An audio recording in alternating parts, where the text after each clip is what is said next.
За сайн байцгаана. Өнөөдөр 2025 оны 5 сарын 27-ны өдөр. За энд Төв аймгийн Эрдэнэ санд сумын Point Two компани Харарапс буюу Надежны 92 сортын Харапс ирсэн талбай дээр ирээд байна. За Харапсыг 5 сарын 11-нд тарьсан. Өнөөдрийн байдлаар 16 дахь хоног дээр явж байна. За үндсэндээ Харапс бол соёо олсон. За иймэрхүү нөхцөл байдалтай гарсан байна. За ингээд хуурамч 2 навч гараад одоо үндсэндээ ингээд шинэ навчнууд нь гарч ирж байна.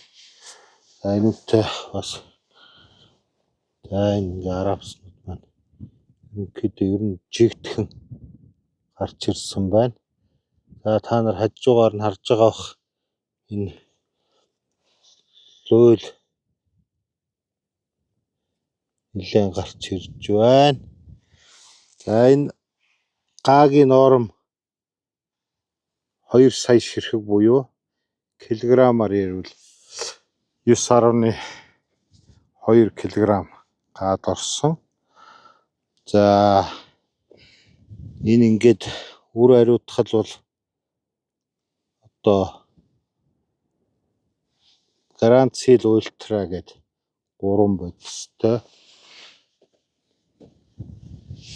Street гэдэг шавжны эсрэг ийм хариуцлагч бодистой. За одоогийн байдлаар энэ жинхэнэ 2 навч гарч ирж байгаа Харапснууд бол үндсэндээ шавж идсэн барьсан юм бол юу ч харагдахгүй байна. За ингээд хоморч байна. За өнөөдөр бол 32 градус халуун байна. Халуун салхитай. За ер нь нэгэд хогуур бол нэлээд гарах шинжтэй байна. Нэг настай Харапсны соёолт юм байна.